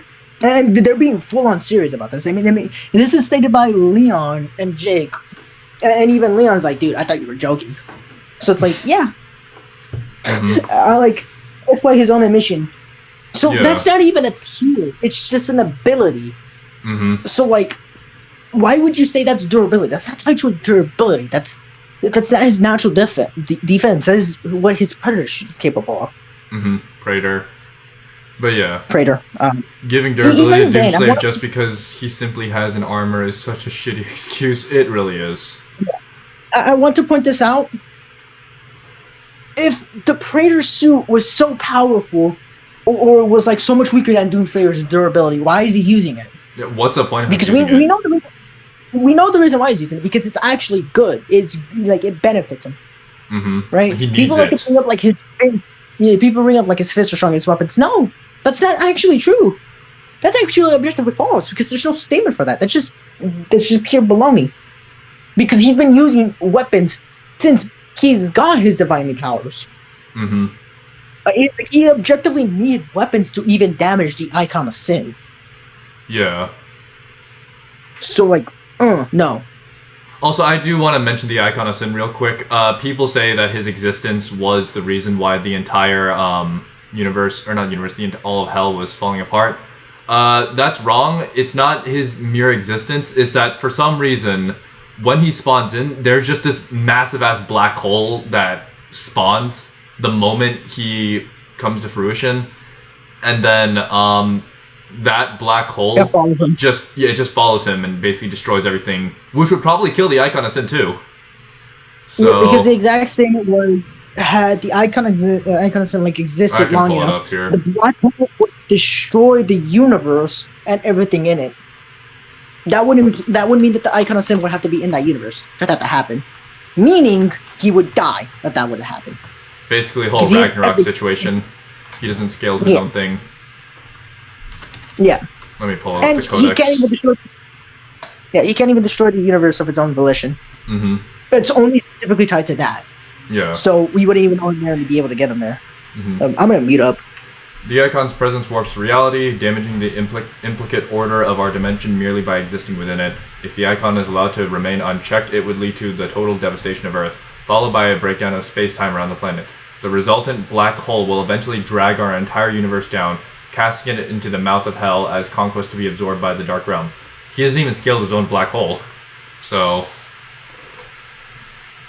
yeah. Plastic, you have anything to say?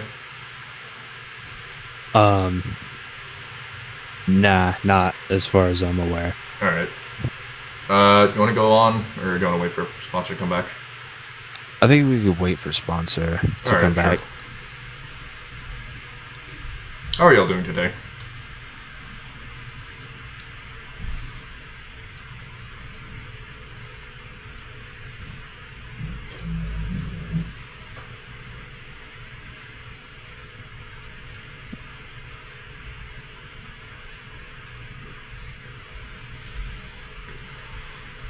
Can you pick a number between 1 through 8? 5. 3. 5, 3. Good, and how much? Something I'm doing good, thanks. My next video. Something from my next video. Oh, nice. Let's see what Purple cooks up.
Okay, I am back. There you are. Sorry, I got food. No, you're good. Alright, let's What go into happened? abilities. Nothing, we waited for you. Huh? I thought I said you guys don't have to wait for me. No, you just said you're gonna mute up, that's it. Oh, sorry. Alright, anyways, abilities. Is by sheer count, this goes to the Sparta twins, and the Slayer is naturally going to be less, but his abilities are high in power. The Sparta twins have their different styles, which we talked about, incredible regeneration, their different transformations, and the abilities Such that come kind with the people, weapons for in their real. kit. The Slayer has different abilities, like the ability to absorb Argent energy, which is manufactured by the souls of Hell. Then we have soul manipulation, that is in the realm of the sixth-dimensional destruction. As Urdak is made up of Maker souls, and the Slayer is capable of destroying destruction in this higher dimensional plane that not even humans or demons can enter.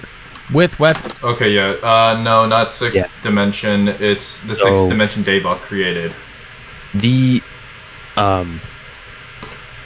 sixth dimensional stuff comes from the assumption that Urdak is known as the sixth dimension, as we see through one of these on the monitor of a science lab. It has been referred to as the sixth dimension, therefore it must be sixth dimensional. That's wrong for a few reasons. One of them being that right off the bat would be a straight up a nominal fallacy.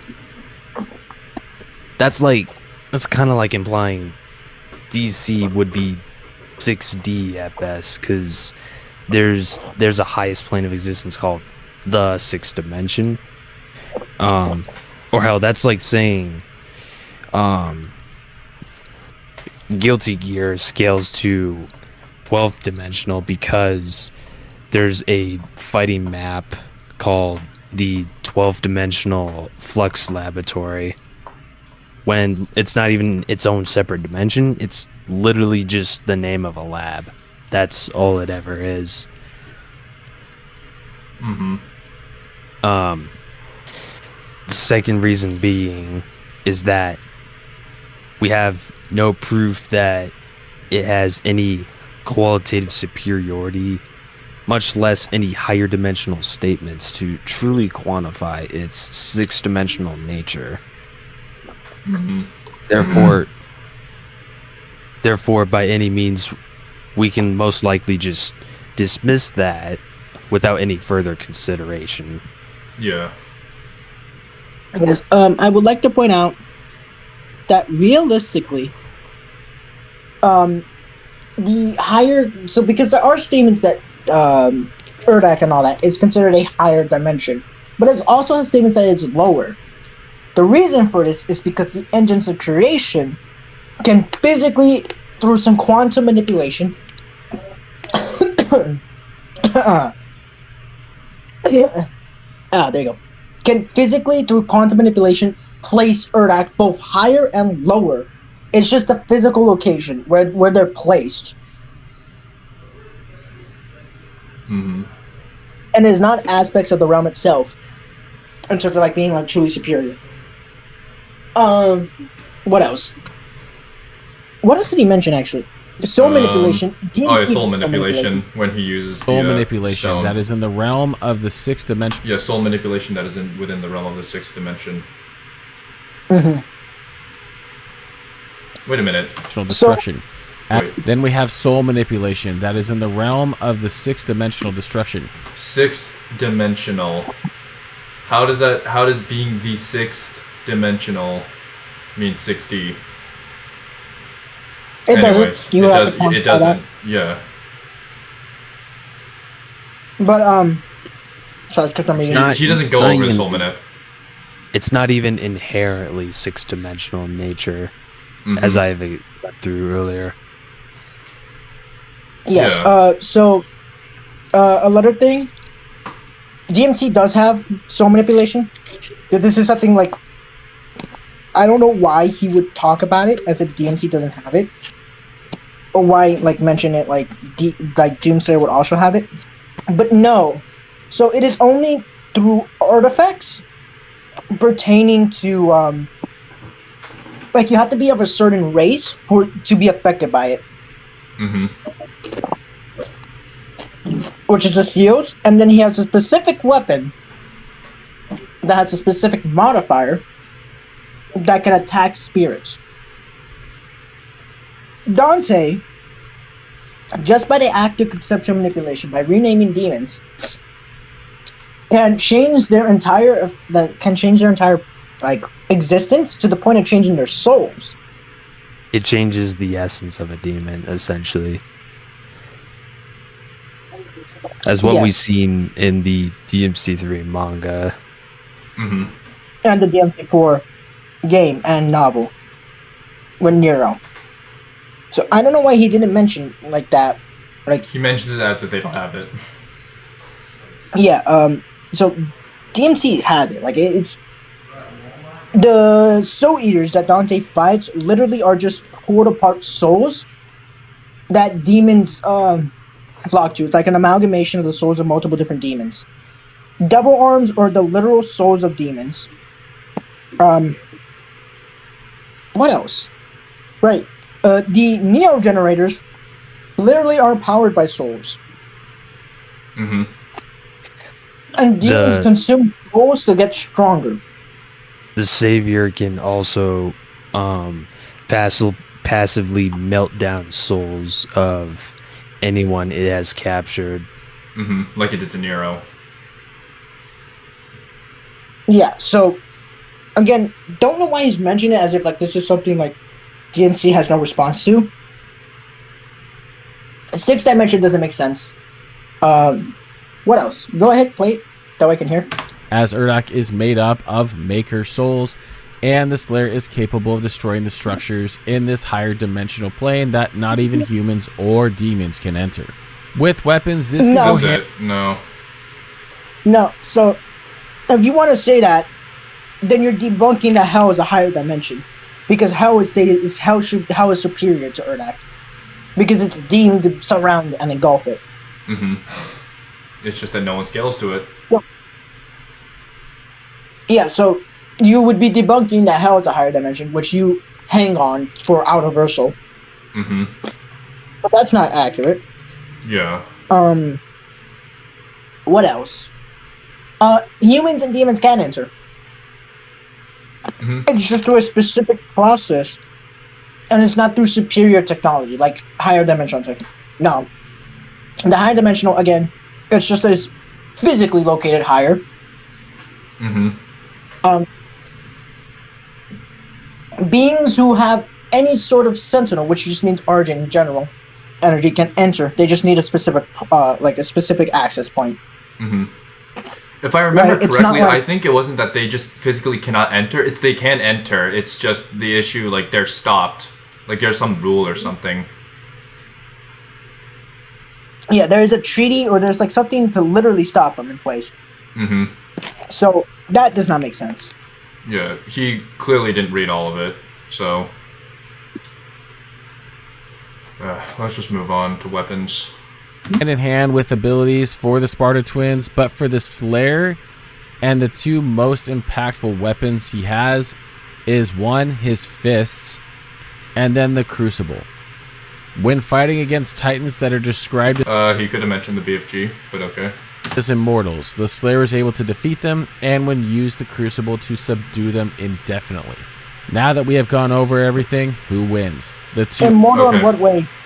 Yeah, hold on. that are described Because as every single immortals. demon The is Slayer is able to described defeat as them, immortals. and when used the Crucible.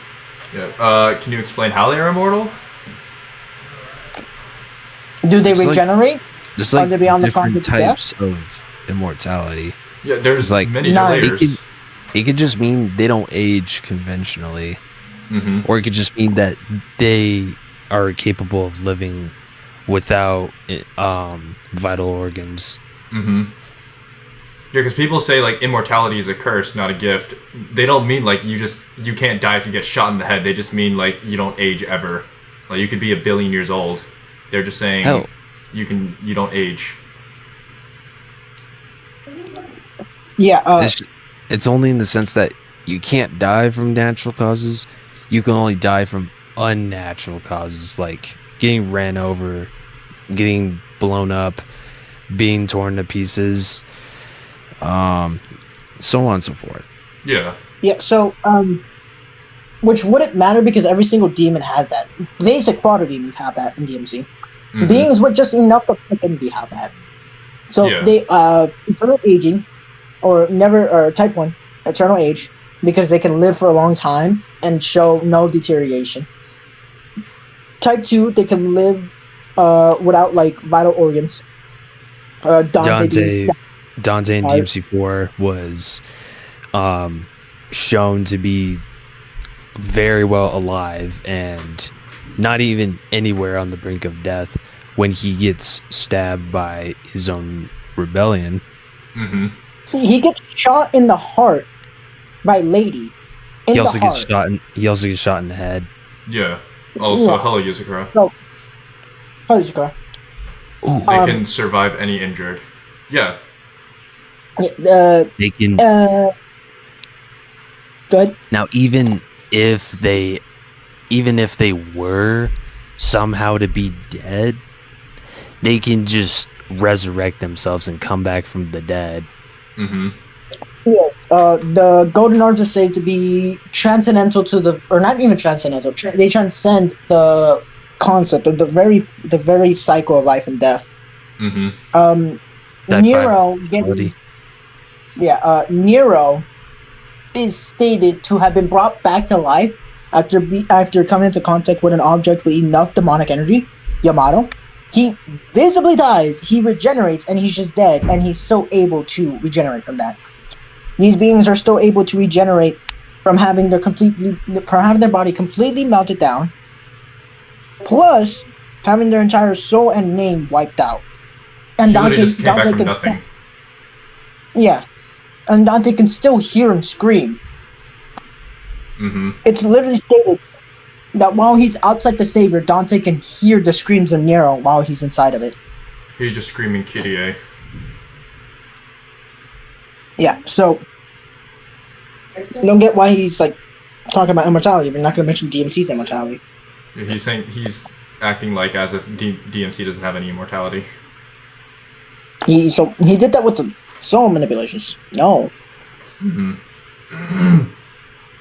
Yeah. All right, let's continue. Possible to subdue them indefinitely. To exist. Now that we have gone over everything, who wins? The two gone over everything. He doesn't even go over 1%.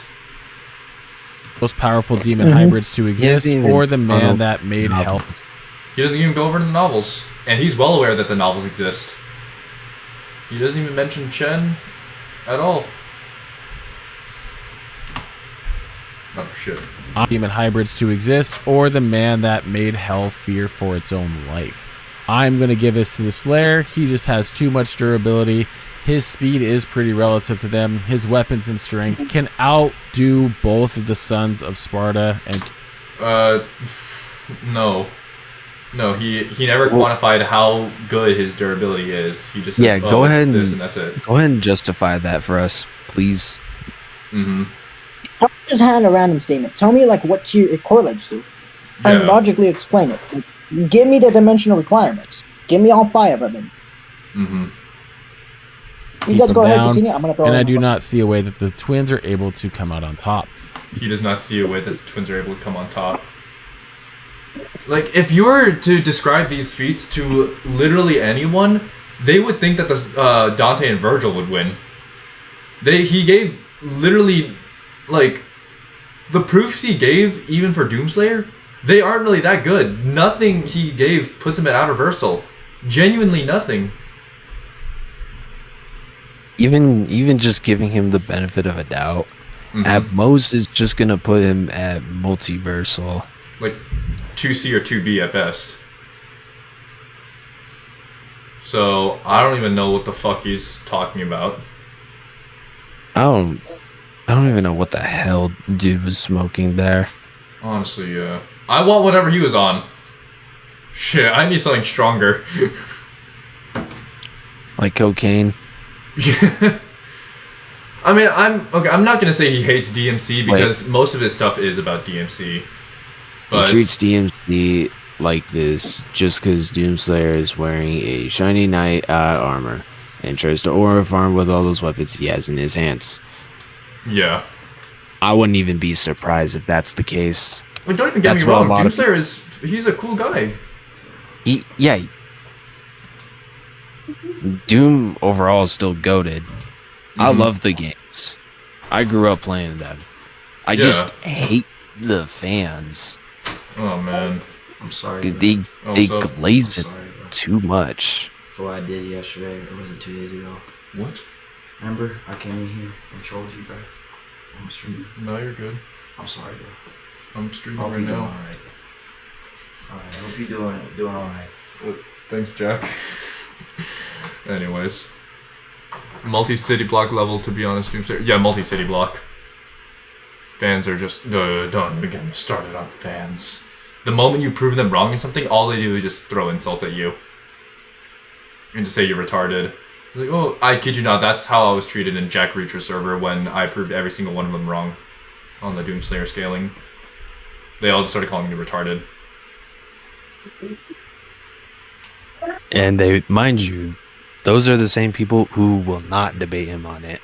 They will not debate me on it. When I ask them to debate, they just say no. Like, oh, I don't debate. Okay, then why are you talking all this shit to me about it? And they just say C-Bow. Oh my god. They will say shit, but they will not run shit. Exactly. And that is exactly why I hate 90% of its fan base. God of War and Doom's fan base, those are just something else. Genuinely, the moment they see their character lose to anyone, they say, "Oh no, Doomslayer killed God and Kratos killed gods." Okay, bro. Oh my gosh. Oh, Jacob, you're forgetting one thing. Dante had to escape the destruction of an island. Therefore, he caps below island level. Oh my gosh, you're right. He would have died from an island level explosion. Island level DMC, I'm so dumb. And I thought OPM fans were the worst. Oh no, trust me, if you think... Okay, I mean, to be fair, OPM fanboys, those are just like the whole, oh, he's a gag character, he can't lose. It's just dumb logic. You're just like, okay, whatever. I would argue Dragon Ball fanboys are worse than Doom and God of War, if I'm being straight up honest. Dragon Ball fans are not all that worse. The premise of their issue is they can't read. They just can't read. That's literally just what it is. They cannot read. Yeah, I think I remember, yeah, Purple, you were even the one who said in my Discord server, you sent that meme. It was like, don't fuck with Dragon Ball fans. We haven't watched the show.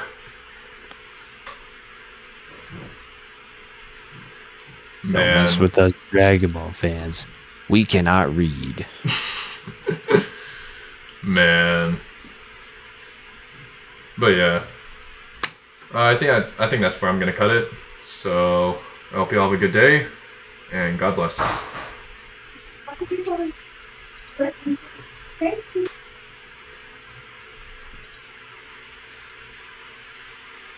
Okay.